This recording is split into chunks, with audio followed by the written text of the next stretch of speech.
anak-anak berkebutuhan khusus ini juga diciptakan wonderfully made juga, dan bagaimana mereka melihat dunia itu juga beda gitu. Dan itu nggak membuat mereka kurang dari orang lain. They are different but they are not less. Tuhan ini lagi ngingetin aku bahwa anak-anakku ini punyanya dia gitu.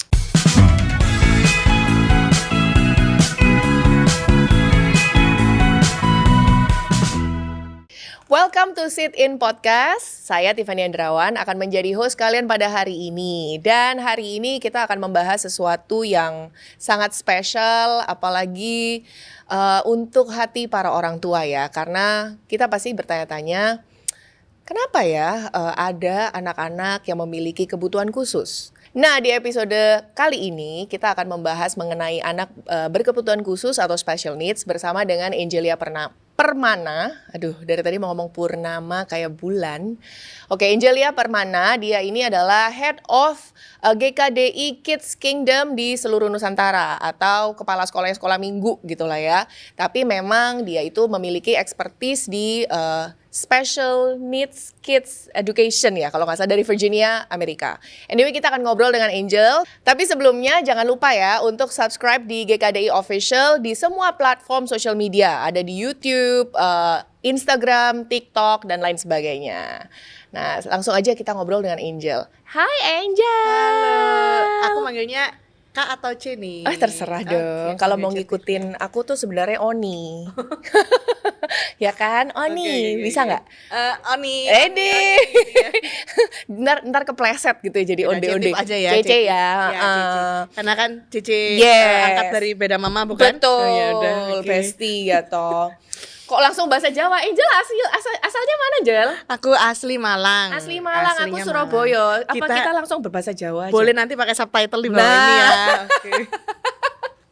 Anyway, Jel, aku seneng banget sebenarnya waktu tim ngomong bahwa sebenarnya kita pengen loh ngobrolin soal anak spesial dengan kebutuhan khusus gitu ya. Aku yang menyodorkan diriku, aku mau banget dong membahas ini, aku boleh nggak jadi host? Karena aku sendiri kepengen tahu loh mengenai ya pasti ya, I'm sure ada orang tua kadang-kadang juga menurutku nggak ada ya yang siap untuk menerima kenyataan bahwa anaknya berkebutuhan khusus, tapi jadinya terus bertanya-tanya, kenapa ya gitu? Apakah benar Tuhan menciptakan yang kayak gini? Jadi kan kesannya katanya yang diciptakan sempurna gitu ya, tapi kok kayaknya ada yang ya quote unquote kok kayak kurang gitu di mata manusia ini ya gitu. Jadi aku juga sendiri kepengen nanya. Nah, cuman sebelum kita sampai sana, Angel, aku kepengen tahu dulu, Angel, apa yang bikin kamu tertarik sama dunia anak-anak dan khususnya anak berkebutuhan khusus? Ya, aku dari dulu tuh sangat suka anak-anak. Ya, dan aku dari dulu tuh kepingin untuk bisa ngambil pendidikan.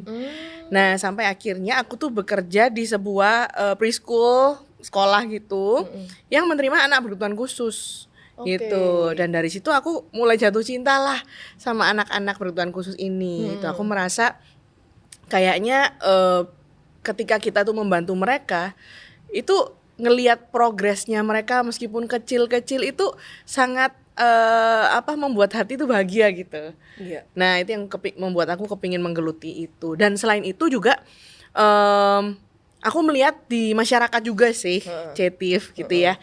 Kayak misalnya di kampung halaman aku gitu ya, masih banyak itu dulu zaman aku itu ya ngajar itu masih banyak anak berkebutuhan khusus itu yang masih dikurung di rumah gitu, nggak dibawa keluar karena ya mungkin mamanya malu atau takut nanti marah di depan umum gitu kan, kayak bikin ribet gitu ya kayaknya ya. Betul, mungkin itu salah satu alasannya. Dan juga ini ya stigma masyarakat juga, misalnya dulu tuh misalnya ada seorang muda gitu ya yang punya anak berkebutuhan khusus gitu, itu langsung jadi omongan lah gitu ya, misalnya wah jangan-jangan dikutuk nih, jangan-jangan mau papanya dosa apa nih, anaknya kok bisa kayak gitu lahirnya gitu. Nah, itu yang membuat aku pengen belajar dan pengen memperjuangkan anak-anak ini gitu.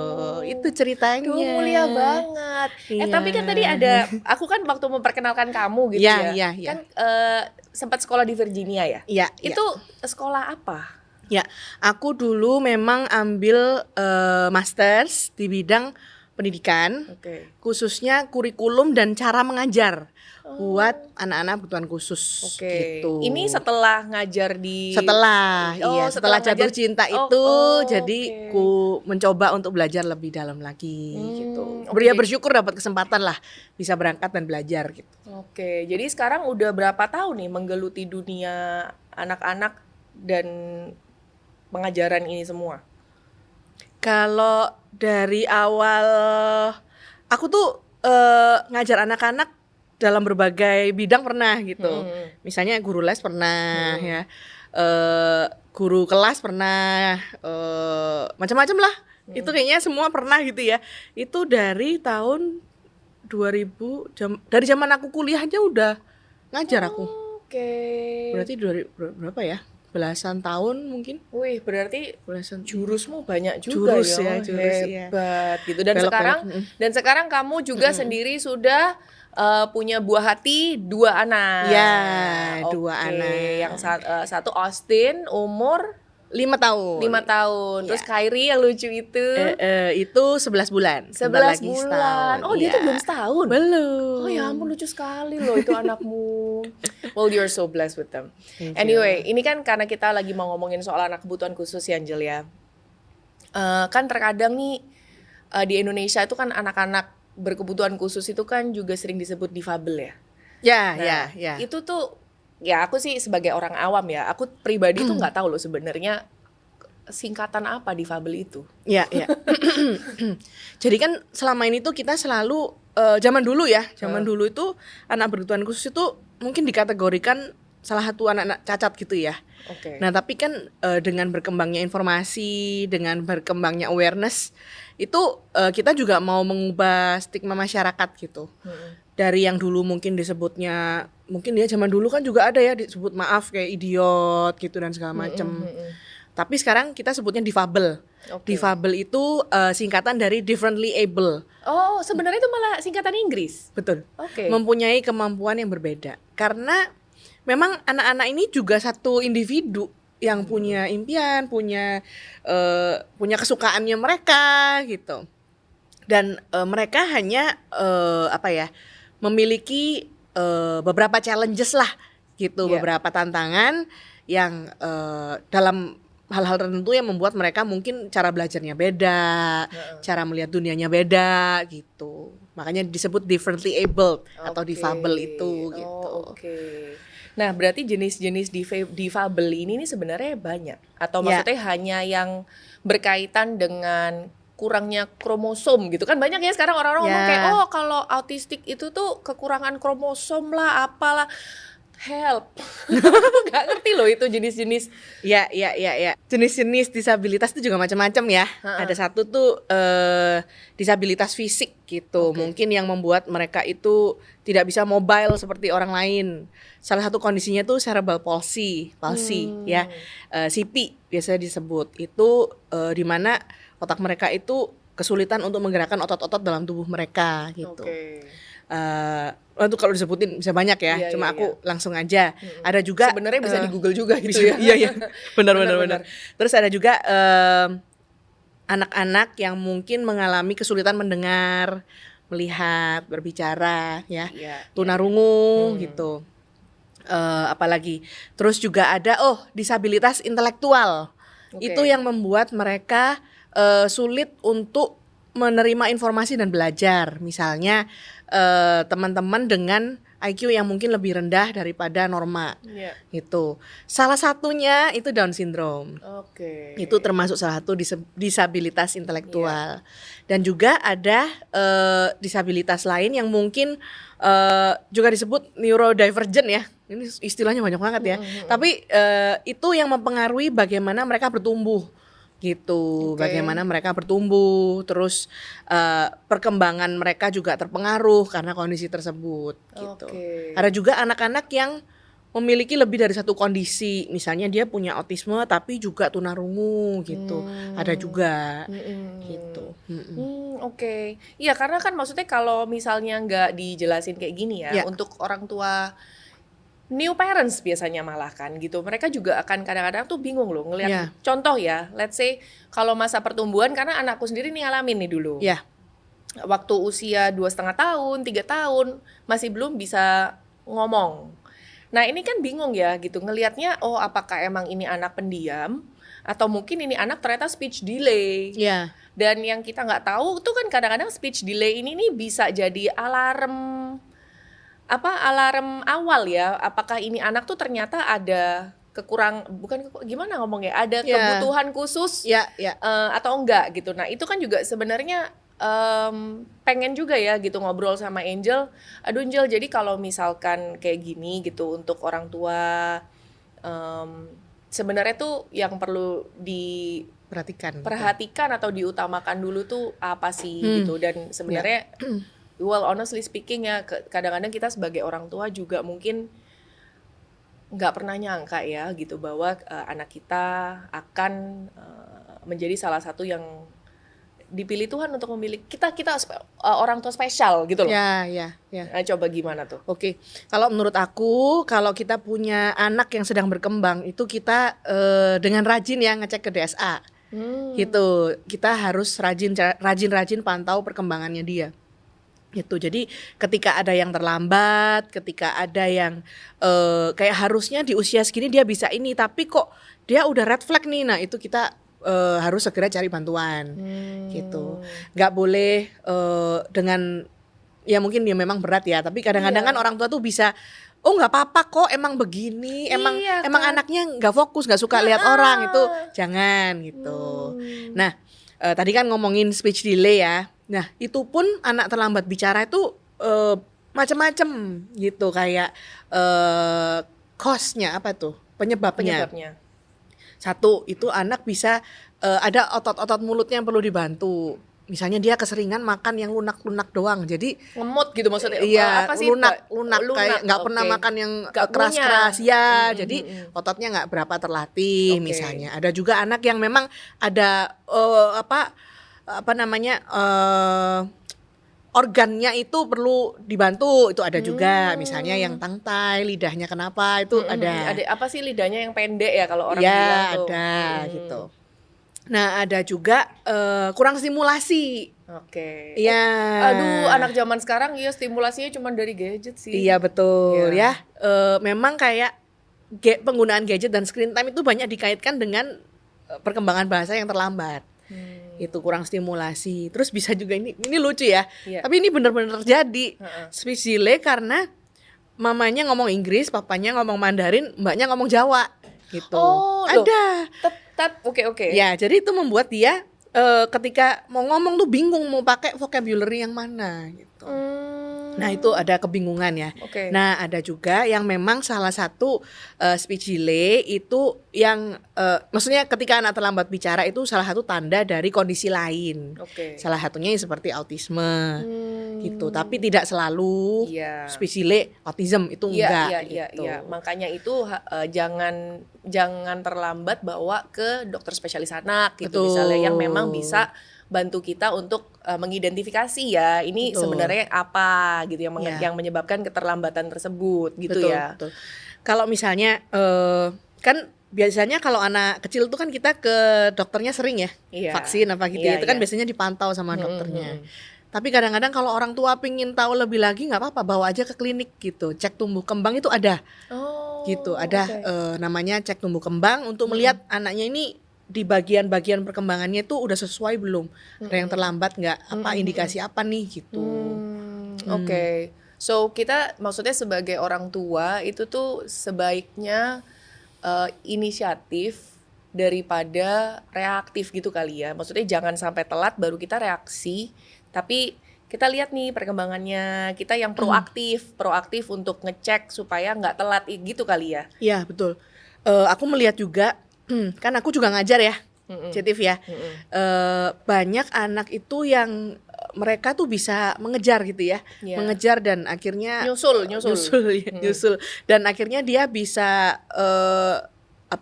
ikut jalur akademis dan lain-lain gitu ya. Ketika orang tuanya tuh support, gitu dari awal tuh orang tuanya menerima dan mau membantu anaknya untuk bisa mencapai potensialnya dia. Itu kelihatan bedanya. Tadi kan ngomong soal menerima, ya kan? Acceptance nih, ngomong soal acceptance. Ya Angel kan sebagai mama, aku juga sebagai mama gitu ya. Iya. Memang acceptance itu sesuatu yang mudah dikatakan, susah dilakukan kadang-kadang. Apalagi itu tuh kaitannya dengan anak gitu ya. Karena itu tadi yang aku bilang kayaknya agak susah ya, konflik lah gitu ya. Kita tuh mau nerima. Gimana sih Angel menurut, sekarang kan Angel kan punya expertise di bidang kebutuhan khusus. Tapi juga kan sebagai orang tua Angel juga mungkin ngalamin ya gitu. Nah, apa yang bisa Angel share atau kasih tips gitu kepada orang tua yang lagi nonton gitu ya mengenai menerima bahwa you are the special angel for your children. Ya. Aku tahu jadi orang tua anak berkebutuhan khusus itu nggak mudah ya. Itu aku lihat orang tua murid aku itu jumpalitan loh gitu. Terapi ini, terapi itu gitu ya. Memang nggak mudah. Belum lagi dinamika keluarga. Kadang-kadang pasangan bisa sampai bertengkar gara-gara anaknya berkebutuhan khusus. Salah-salahan gitu kan. Kadang-kadang belum lagi tekanan biaya, harus terapi ini itu. Nggak mudah banget jadi orang tua dengan anak berkebutuhan khusus. Ngomongin penerimaan ya, dulu itu anak saya yang pertama itu sempat waktu aku hamil, dokternya tuh bilang kayaknya anakmu ada kemungkinan Down syndrome deh. Jeder gitu kan. Oh. Iya, panik.com. Iya Ya kan. Mungkin waktu dikasih tahu dokternya, oh oke. Dalam hati, iya aku tahu kok gitu ya. Oh gitu, karena tahu. aku udah prepare, maksudnya Iya, aku sudah aku punya setidaknya aku punya banyak gitu ya. Sampai rumah jeder gitu kan, mulai ngitung nih, waduh gimana nanti ya anakku harus gimana, apalagi Down syndrome itu banyak ini Cetif, banyak dikaitkan dengan kondisi jantung. Oh. Ya, karena aku baru tahu. Iya, karena mereka kan ada kelainan dalam kromosomnya ya, dan itu ada pengaruhnya juga. Makanya mukanya kan mirip-mirip itu karena kromosom yang sama itu gitu. Oke. Dan ada banyak anak Down syndrome yang ada masalah jantung gitu. Jadi banyak lah udah mulai mengkalkulasi gitu. Di kepala ini gini. Nah, akhirnya anakku keluar nggak Down syndrome. Gitu. Nah, tapi menariknya nih ya. Anakku dua-duanya itu ada kondisi medis justru gitu ya.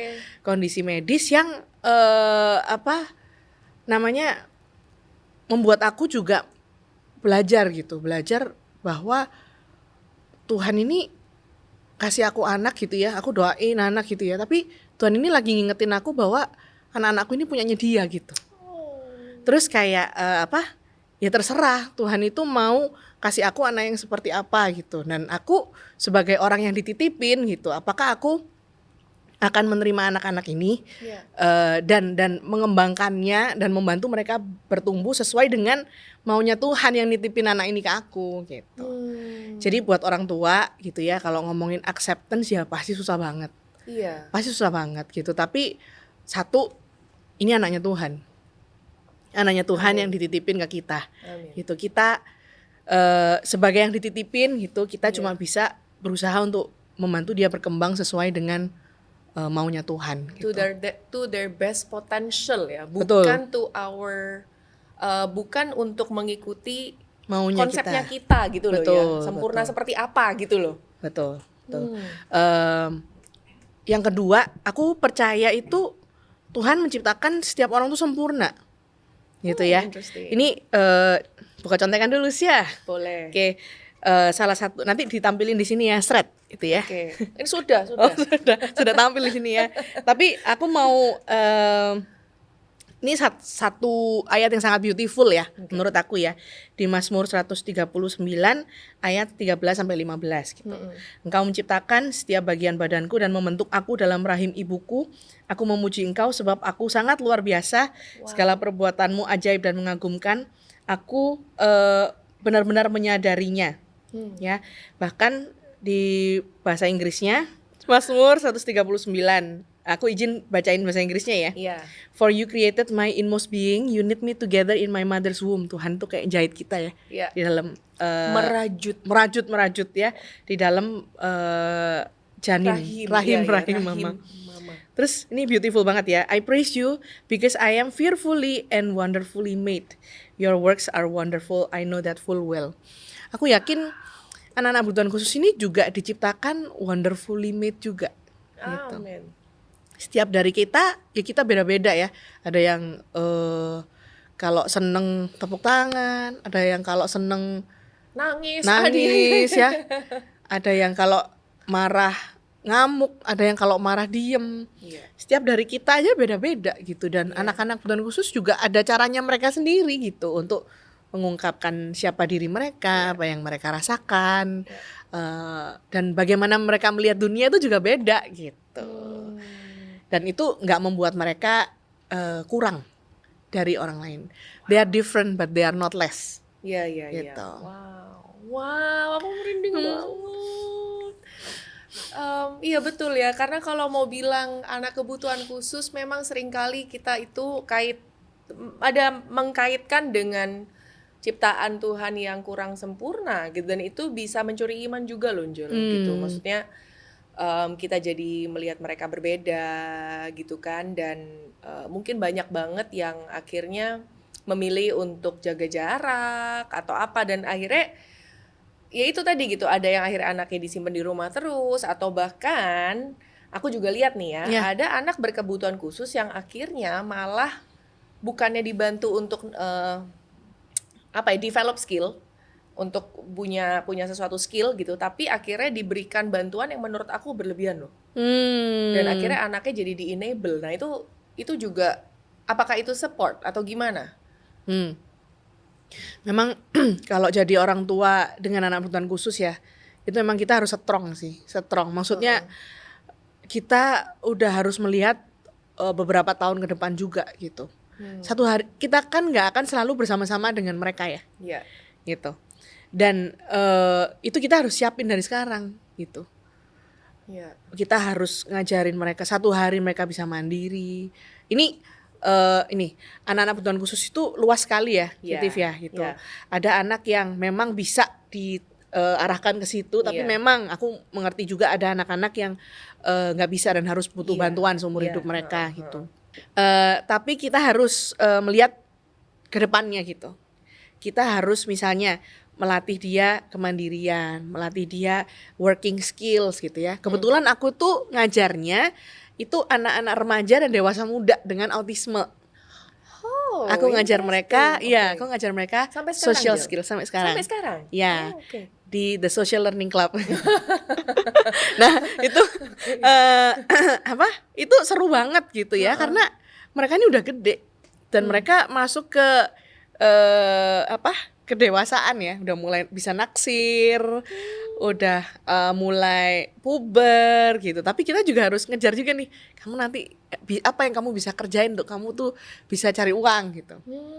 Kan kita juga bantu parentsnya untuk ajarin mereka budgeting gitu ya, karena one day they have to face all that gitu. Betul. Nah, kita harus support mereka sedini mungkin untuk satu hari mereka tuh bisa mandiri dan bergabung dengan dunia dan masyarakat ini loh gitu. Bahkan ada beberapa anak-anak yang aku ngajarin itu ya, mereka bisa naik busway sendiri. Ya, sampai ke tempat janjian gitu. Bisa mulai magang gitu. Bisa kuliah, bisa mengejar impian mereka dan apa yang mereka bisa lakukan juga gitu. Ya. They have potentials. Mereka mempunyai potensi mereka, dan tugas orang tua menurut aku itu adalah support mereka untuk mereka bisa mencapai potensi itu gitu. Nah Angel, ini kan dari tadi tuh membahas kayak kita kayak maksudnya kita membenarkan persepsi kita lah. Dari tadi ya kita membahas bahwa sebenarnya anak berkebutuhan khusus ini nih juga sempurna kok di mata Tuhan gitu. Tapi nggak menutup kemungkinan gitu ya, bahwa banyak banget gitu mungkin yang sedang menjalani atau bahkan pernah ngalamin tapi sekarang emang udah overcome gitu ya, bahwa ada stigma di masyarakat loh kalau ya itu tadi yang kamu tadi bilang, ini pasti orang tuanya habis ngapa-ngapain nih gitu kan, ada dosa nih masa lalu. Terus jadi ini kenanya di anak. Nah itu fair nggak sih? Itu benar nggak sih? Maksudnya dari kacamata seorang pendeta muda juga gitu, karena kan ini luar biasa banget. Angel itu soalnya benar-benar panggilan dia untuk mau berministri dan juga benar-benar memfokuskan diri juga untuk di dunia anak-anak. Menurut aku it's very honorable and I really humbled gitu dengan conviction kamu. Ya, memang itu juga yang aku pernah dengar ya, itu yang membuat menggelitik hati aku gitu ya. Ketika seorang tuh punya anak berkebutuhan khusus terus diomongin gitu kayak kamu dikutuk apalah. Memang itu gak dipungkirin, masih dibicarakan gitu. Iya. Nah, tapi ini juga jadi salah satu keyakinan aku sih, Cetif gitu ya. Izin untuk buka di Yohanes 9 ya. Di sini gitu Yohanes 9 ayat 1 sampai 3 gitu. Nah, itu tuh waktu itu Tuhan Yesus lagi jalan, dia melihat orang yang buta sejak lahir. Nah, pengikut-pengikut Yesus ini bertanyalah kepada Yesus ini, Bapak Guru, mengapa orang ini dilahirkan buta? Apakah karena ia sendiri berdosa atau karena ibu bapaknya berdosa? Oke, berarti itu stigma pun sudah ada sejak zaman Yesus. Betul. Ada loh. Betul. Wow.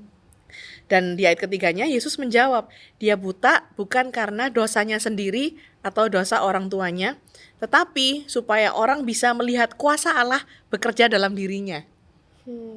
Ya, Wow. dari zaman dulu udah ada gitu. Bahkan ya aku melihat di sini bahwa Tuhan itu mau bekerja melalui orang ini gitu. Dan ketika orang-orang melihat anak ini, itu orang memuji Tuhan. Jadi ada purpose-nya, Tuhan ciptain anak-anak ini ada purpose-nya gitu, supaya orang tuh bisa melihat Tuhan juga. Salah satunya juga waktu orang tua itu dikaruniai anak dengan kebutuhan khusus ya. Mungkin salah satu hal yang paling pertama datang ke kepala ya, why me? Ya gak? Iya betul. Ya, kenapa kok aku? Aku salah apa sih Tuhan sampai aku dikasih anak seperti ini? Iya. Gitu kan. Tapi reaksi pertama tuh reaksi gitu pertama tuh. pasti why me gitu. Soalnya terlalu banyak stigma yang ini tadi ya. Betul. Benar-benar. Betul. Tetapi ya kita nggak pernah tahu gitu ya bahwa Tuhan kasih anak itu, aku yakin semuanya tuh pasti nggak ada kebetulan. Tuhan kasih anak ini di rumah orang ini, Tuhan kasih anak ini di rumah orang ini, pasti ada purpose-nya Tuhan. Gitu. Buat orang itu ya mungkin Tuhan mau orang-orang tuh melihat kerja Tuhan lewat anak ini gitu. Tuhan mau orang tuanya mungkin bertumbuh semakin menjadi seperti Yesus. Semakin sabar, semakin juga menerima, semakin loving, ya. Terus apalagi? Mungkin juga Tuhan mau orang tua itu terus bergantung sama Tuhan gitu. Karena nggak mudah loh jalanin jadi orang tua dengan anak kebutuhan khusus. Betul. Harus terapi, ya kan? Harus belum kalau misalnya bawa ke tempat umum lagi tantrum diliatin orang. Oh iya. Nah malunya loh. Benar gitu sih. Kan? Betul. Diliatin orang, terus belum diomongin ini anak nggak pernah diurus apa, nggak pernah diajarin apa. Itu kan omongan orang-orang ya. Tapi kan mereka nggak ngerti anaknya lagi overstimulated gitu ya, terlalu rame. Mereka nggak bisa handle itu gitu. Nah ya tadi saya mana sih lupa ya. Tapi ya Tuhan, aku berasa mungkin juga Tuhan tuh mau orang tua itu terus bergantung pada Tuhan meskipun tidak ada yang ngerti susahnya itu jadi orang tua dengan anak kebutuhan khusus. Wow. Itu. Aku sampai speechless loh mendengarkan ini karena benar, maksudnya mungkin ini juga yang perlu didengarkan para orang tua yang maksudnya sedang menjalani episode di mana mereka dipilih untuk menjadi ruang teraman untuk anak kebutuhan khusus ini bertumbuh kembang ya Angel. Karena terlalu sering kita mendengar negatif thoughts ya kan, stigma. Walaupun aku bersyukur banget ya di zaman now ini, bukan in this economy tapi in this era gitu, udah banyak banget gitu orang-orang yang melek dan ngerti bahwa kebutuhan khusus itu bukan serta-merta harus dipasung gitu maksudnya. Ya kan, gitu zaman dulu kan justru ada gitu loh. Sekarang tuh banyak banget tempat-tempat, bahkan kalau misalkan Di rumah mau terapi sendiri juga ada, bisa dicari di mana, Google dimanapun gitu ya, untuk belajar bagaimana membantu si anak kebutuhan khusus ini tuh bisa berkembang. Tapi memang yang aku setuju sama Angel tadi adalah memang di situ tuh purpose-nya Tuhan ya, tujuannya Tuhan mungkin untuk para orang tua ini juga akhirnya bergantung sama Tuhan dan mungkin mencari komunitas kali Angel. Ya. Ya nggak sih gitu, karena nggak ngerti deh, maksudnya aku aja nih yang maksudnya anakku dulu speech delay loh.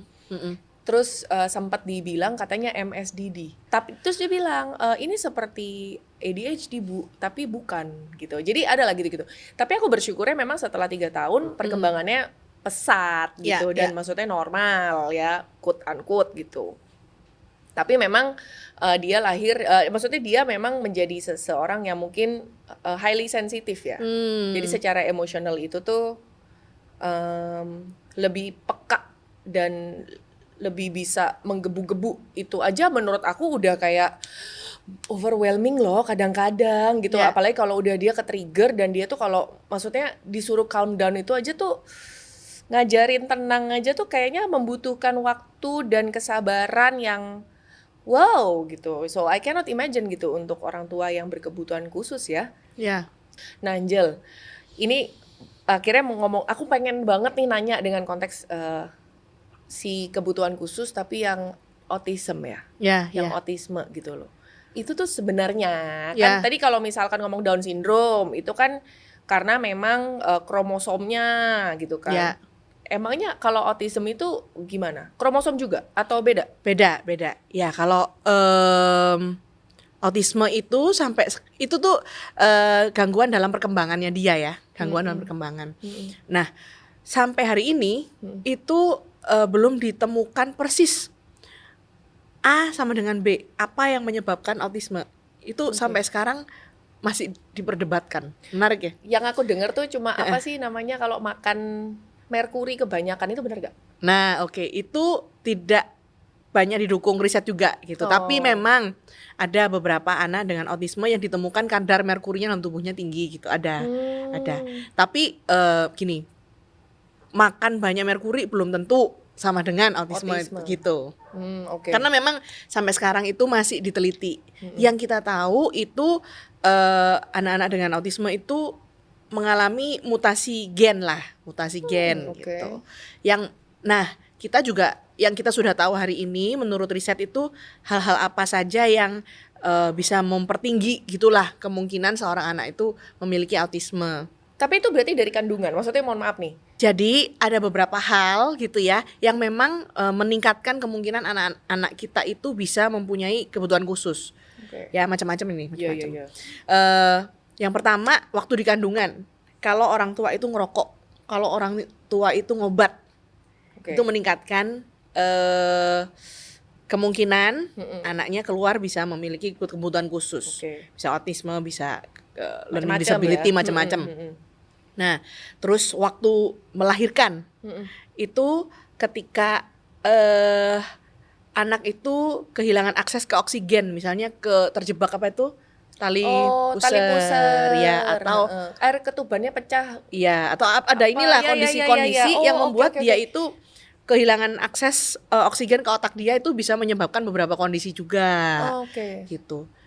Terus juga ini menarik ya. Usia orang tua waktu mau punya anak. Ya. Especially kalau autisme itu banyak dikaitkan sama usia papanya. Iya, kalau usia paternal itu tinggi, itu meningkatkan kemungkinan juga gitu. Bukan itu pasti anaknya autisme, tidak. Jangan tiba-tiba terus enggak ya. Kamu lupa, jangan ya. Jangan ya, Dek ya. Ini tiba-tiba ini gara-gara papa. Terus gitu. Terus udah mulai gitu. 35 tahun tuh tua. Waduh. Kami tidak bertanggung jawab atas segala pertengkaran yang terjadi.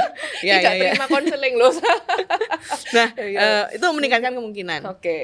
Nah, satu lagi yang kita sudah tahu hari ini itu genetik ya. Jadi kalau misalnya di keluarga ada orang yang mempunyai autisme, itu kemungkinan misalnya Itu penelitian diadakan di keluarga inti sama kembar. Yang anaknya kembar, keluarga dengan anak kembar. Kalau yang satunya kena autisme, yang satunya juga bisa. Kemungkinan autismenya juga tinggi gitu. Ya, nah, terus autisme ini sangat menarik ya. Pasti sering dengar mitos. Apa? Kayak gini, anak autis tuh jenius ya. Sering dengar nggak?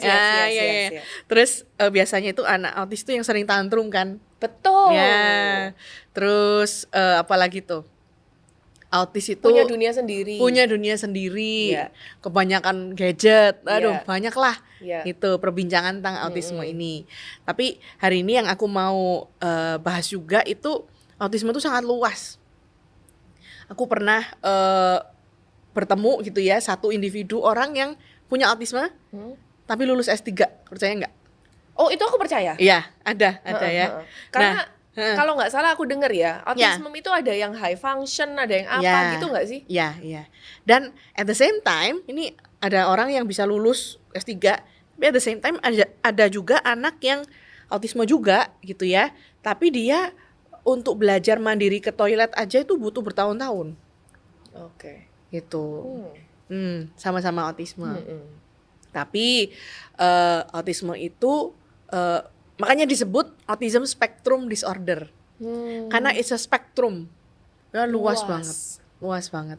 Ada satu orang itu Bapak Stephen Shore, dia itu yang lulus S3 itu. Orang dengan autisme yang lulus S3 itu, dia bilang kalau kamu ketemu satu anak dengan autisme, kamu cuma ketemu satu anak dengan autisme. Karena setiap orang beda-beda. Nggak bisa digeneralisasi. Nggak bisa. Iya. Gitu. Nah, biasanya kalau gitu apa ciri-ciri utamanya gitu kan? Yang ini bisa autisme juga, ini bisa autisme juga gitu ya. Biasanya anak-anak dengan autisme itu memiliki kesulitan dalam berkomunikasi dan bahasa. Gitu. Mungkin pernah lihat anak yang ngomongnya persis kayak film Dora. Halo, nama aku ini gitu ya. Terus ngikutin persis yang ada di YouTube misalnya. Nah, itu disebut ekolalia gitu. Karena dia memiliki gitu. Iya. Jadi nggak semua anak ya, tapi itu salah satu yang kita bisa lihat gitu. Mereka banyak dari anak-anak dengan autisme memiliki kesulitan untuk berkomunikasi dua arah dengan lancar. Gitu.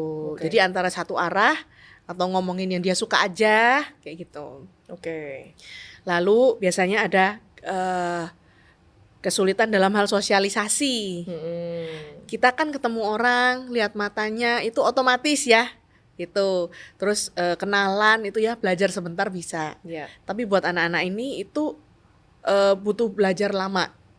Butuh latihan, butuh training gitu. Bahkan ada satu anak autisme itu pernah bilang rasanya ya ngelihat orang matanya itu rasanya kayak ngomong di depan panggung gitu. Karena sangat nervous gitu. Ada juga yang bilang itu kayak ngelihat matanya orang sejauh ini tuh rasanya kayak orangnya berdiri di sini gitu. Makanya mereka gini nggak mau lihat gitu. Iya. Nah, itu ada beberapa orang bilang lah kayak gitu rasanya gitu. Iya. Nah, jadi waktu kecil kita bisa lihatnya gimana? Mereka pengen main tapi nggak bisa ngajak main. Tuh misalnya kalau kita lihat dia lagi main sama teman-temannya, temennya lagi bangun balok, dia datang mau ngajak main sih tapi ngancurin ngajak mainnya gitu.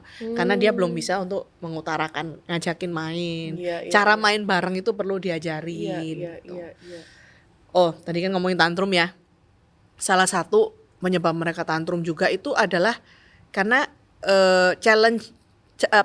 tantangan mereka dalam bahasa. Tidak mudah untuk mereka tuh mengkomunikasikan aku kesulitan. Aku butuh bantuan, itu nggak mudah. Jadi gitu. Keluarnya frustrasi. Itu dia tantrum lah dia. Misalnya nih, nah banyak anak dengan autisme juga memiliki sensitivitas sensori ya. Mungkin buat kita ada di ruangan ber-AC gitu, biasa aja. Tapi dia bisa dengar tuh suara AC-nya kenceng gitu. Temennya di belakang mungkin lagi main pensil, dia nggak merhatiin tuh nggak bisa gitu. Ada beberapa suara yang dia sangat sensitif, motor apa gitu ya. Jadi bayangin kalau kita bawa anak ke tempat umum gitu ya, terus itu semua suara, ada orang megang, nyapa gitu ya, ngomong di depan dia tuh semuanya terjadi bersamaan tuh overwhelming banget gitu ya buat mereka gitu. Mereka nggak bisa ngomongnya aku mau pulang, nggak, susah gitu ya. Nah akhirnya apa, mereka mungkin ngamuk tiba-tiba gitu. Sebenarnya kasihan ya Angel ya. Betul. Nah itu tuh sebenarnya bisa dibantu untuk mereka bisa lebih meregulasi diri. Makanya harus dari awal tuh buruan dibantu gitu. Oke ya, bagus ya. Maksudnya berarti ini tuh juga ini reminder tapi juga encouragement lah. Kita encourage untuk para orang tua juga.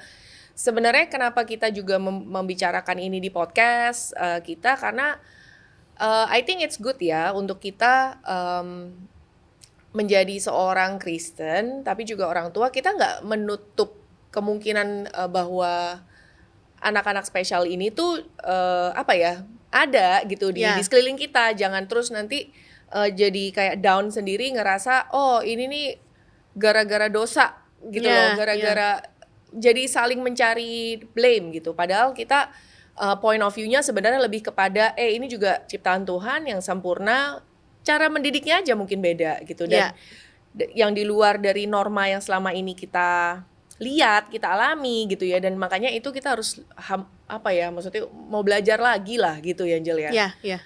Wow. Aku bener-bener seneng sih maksudnya bisa membahas ini semua karena karena menurut aku membahas kita harus bisa membicarakan ini tuh bukan dengan cara pandang yang tabu ya. Betul loh, karena ya mereka juga anak Tuhan, aku percaya. Mereka ciptaan Tuhan. Wow, Angel. Ngomongin mereka ciptaan Tuhan ya, aku boleh nggak quote satu ayat lagi? Sangat boleh dong. Ya, ini karena ini supaya yang dengar juga makin yakin gitu ya bahwa anak-anak ini bukan kurang, tapi mereka spesial dan mereka patut diperjuangkan gitulah. Dan mereka bukan kutukan untuk keluarga kamu. Bukan. Justru Tuhan ditipin anak yang luar biasa ini ke kalian gitu. Let's go parents. Boleh. Ya. Oke, di 1 Korintus 12 ya. Bisa lihat sini ayat 22 sampai 24. Oke. Ya, sebaliknya anggota-anggota tubuh yang dianggap lemah itu kita perlukan sekali. Dan anggota-anggota yang kita anggap tidak begitu berharga justru adalah anggota-anggota yang kita berikan lebih banyak penghargaan. Anggota-anggota tubuh yang tidak kelihatan cantik malah lebih kita perhatikan. Anggota-anggota tubuh yang sudah kelihatan bagus tidak memerlukan perhatian kita. Allah sudah menyusun tubuh kita sebegitu rupa sehingga anggota-anggota yang kurang berharga diberikan lebih banyak penghargaan. Ya, Tuhan mau kita memperhatikan anak-anak ini gitu ya. Ketika kita lihat orang dengan kursi roda, bukannya kita omongin dia kenapa ya, tapi justru kita sapa. Ya, justru kita say hi, kita ajak ngobrol. Kita bisa banyak belajar loh dari mereka sebenarnya gitu ya. Dan di gereja juga menurut aku anak-anak berkebutuhan khusus itu juga deserve untuk mengenal Tuhan. Mereka juga butuh untuk dengar firman Tuhan.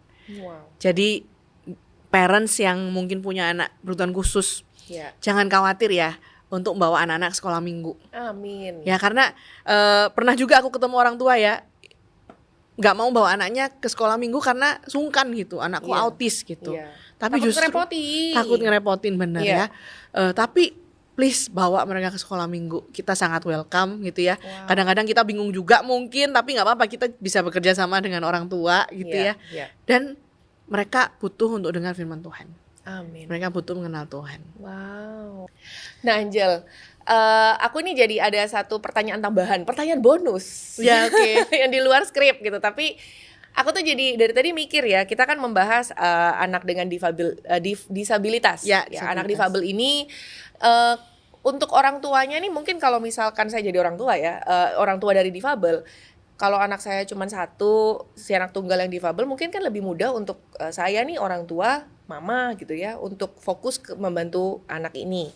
Tapi gimana kalau dalam keluarga itu tuh anakku nih lebih dari satu gitu, dan mungkin yang difabel hanya satu, yang lainnya tidak memiliki disabilitas gitu. Kadang-kadang kan bingung ya gitu, maksudnya how to balance supaya yang anak difabel ini merasa dikasihi dan merasa disupport, tapi di sisi yang bersamaan anak yang non disability, yang non difabel ini juga merasa tidak terabaikan.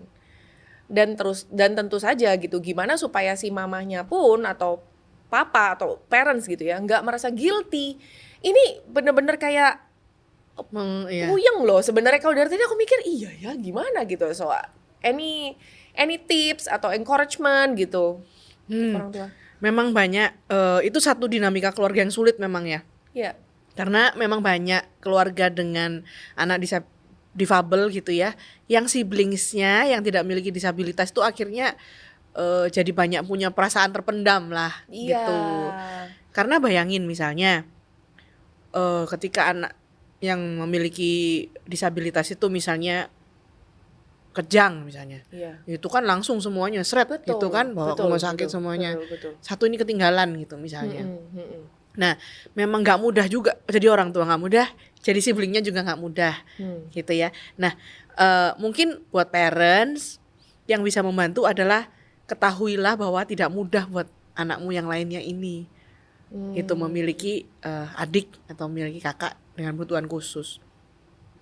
Saranku bisa parents itu punya waktu scheduling gitu ya, yang one on one sama anak yang tidak memiliki disabilitas. Gitu, waktu yang mereka bisa connect, nggak diganggu sama saudaranya ini ya, gitu. Saudaranya titipin papanya lah, gitu misalnya ya. Dengan kebutuhan untuk maksudnya ini anak mesti perhatiin siblingnya ya, gitu ya. Jadi misalnya waktu papanya udah pulang kerja, titip anak yang memiliki disabilitas ke papanya misalnya. Jadi mamanya bisa punya waktu sama anak yang satunya, ngobrol lah, spend time, ngelakuin hal-hal yang anaknya suka, misalnya main game bareng, misalnya beli es krim barengan, berdua sambil jalan ngobrol-ngobrol gitu. Jadi tangki kasih anak yang non disabilitas ini juga terisi gitu. Mereka juga melihat bahwa oh papa mamaku mengasihi aku kok gitu. Terus menyuruh mereka mengerti terus menerus dan mengesampingkan kebutuhan mereka tuh juga nggak healthy ya gitu, karena buat mereka juga merasa aku nggak penting gitu. Jadi kita juga bisa melibatkan anak dengan disabilitas ini juga gitu. Misalnya kita siapkan sesuatu yang spesial yuk buat kakak kamu gitu. Jadi anak yang mempunyai disabilitas ini juga diajak kerjasama juga untuk mengasihi kakaknya atau adiknya yang non disabilitas. Mempunyai komunitas juga membantu. Misalnya ya, kita punya satu komunitas, ada geng tante-tante om-om gitu ya, yang yang mengasihi keluarga ini juga gitu. Satu, kadang-kadang kita bisa mungkin menitipkan gitu ya anak yang berkebutuhan khusus, jadi kita bisa spend time sama anak yang non disabilitas. Anak yang non disabilitas juga melihat bahwa, wih, aku tuh banyak tante-tante sama om-om yang mengasihi aku juga. Gitu. Jadi mereka nggak bergantung berharap pada mamanya yang terus memberi dia perhatian, tapi ada komunitas papa mamaku ini yang juga sayang sama aku loh. Gitu. Itu sangat membantu. Gitu. Jadi punya komunitas yang ngertiin, yang mau menerima keluarga ini tuh juga helpful banget, membantu banget. Tuh. Iya itu bener loh. Itu it's a very great tips. It's a very great tips karena betul. Jadi kita tetap bisa menjaga satu sama lain ya, perasaan anak-anak, tapi juga di same time secara nggak langsung itu juga ngisi perasaan mama papanya loh.